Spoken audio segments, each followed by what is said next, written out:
নমস্কার বন্ধুরা, আপনারা সবাই কেমন আছেন? আজকে দেখুন আমার বাগানের অ্যাজিলিয়া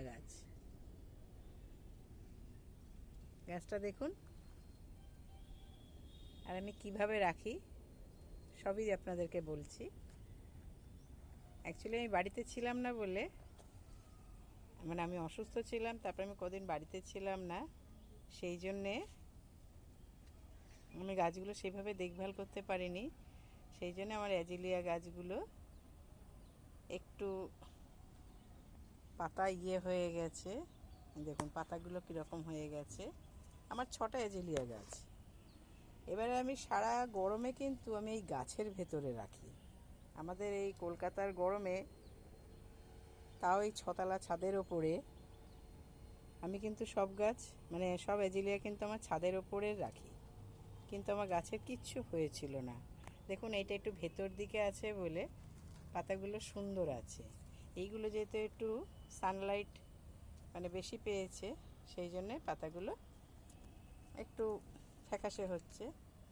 এটাও একটু নষ্ট হওয়ার পথে, কারণ কি কদিন ধরে আমি সেইভাবে খাবার দিইনি, ট্রিটমেন্ট করিনি, সেই জন্যে আমি এই যে গোড়াগুলো সব পরিষ্কার করে দিচ্ছি।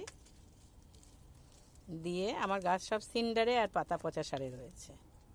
আমি নভেম্বর মাসে রিপোর্ট করব, তখনও সিন্ডার আর পাতা পচা সারেই করব। দেখুন সিন্ডার আর পাতা পচা সারেই রয়েছে।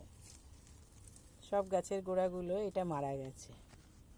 আসলে আমার খুব অসুস্থ হয়ে গেছিলাম বলে বহুদিন, প্রায় 1 মাস মতো আমি গাছের দিকে সেভাবে দেখতে পারিনি, যার জন্য আমার এই গাছটা মারা গেছে।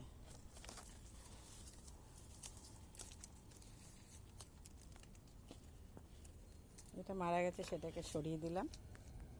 এখানে আমার 5টা গাছ আছে। এই 5টা গাছকে আমি আজকে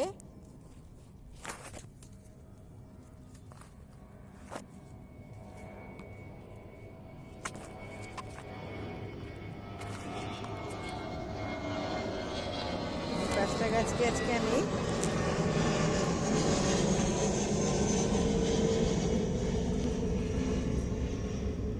একটু, যেহেতু পাতাগুলো এরকম হয়ে গেছে বলে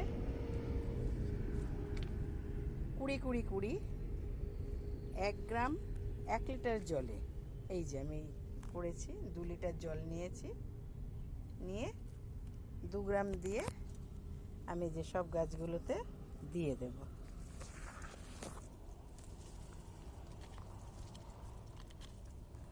এটা 15 দিন বাদ দিয়ে দেব। আজকে একবার দিলাম, আবার সামনের সপ্তাহে দেব না, পরের সপ্তাহে আবার দেব।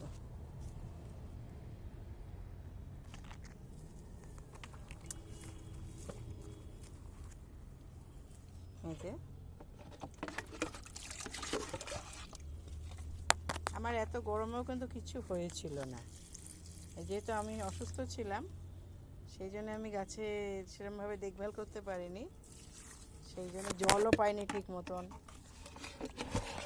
এত ভেতরে তো, তারপরে বৃষ্টির জল পড়ছে বলে বৃষ্টির জল ভেতরে পড়ে না, কিন্তু আপনারা এরকম গাছের মধ্যে রেখে রাখতে পারেন, গাছ অসুবিধা হবে না, গাছ ভালোই থাকবে। হ্যাঁ, একটু লক্ষ্য রাখতে হবে যে রৌদ্র জল, এই যে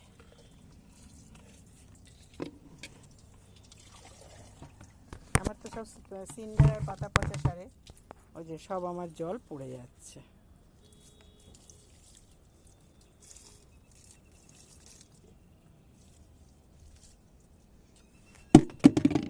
এই আমি 20 এনপিকে এটা আমি আজকে দিয়ে দিলাম। যেহেতু গাছগুলো খুব প্রবলেম হয়েছে, এটাতে অ্যাজিলিয়াতে এই পাতাটা হওয়ার জন্যে অ্যামিস্টার দিলেও হয়, কিন্তু অ্যামিস্টারটা আমার কাছে এই মুহূর্তে নেই।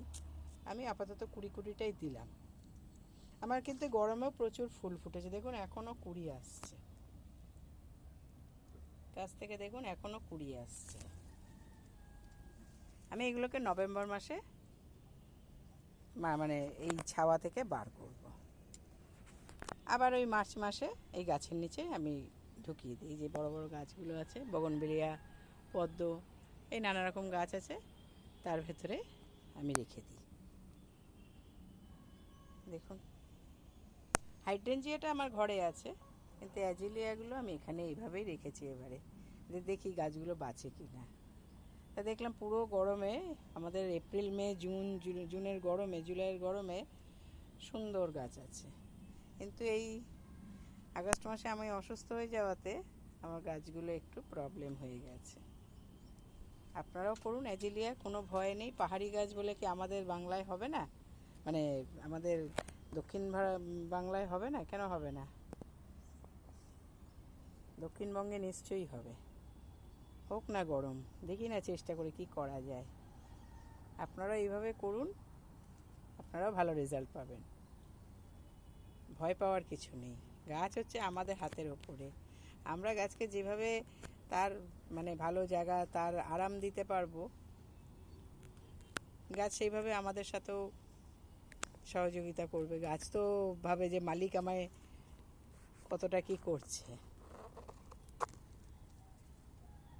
আপনারা সবাই ভালো থাকবেন, সুস্থ থাকবেন।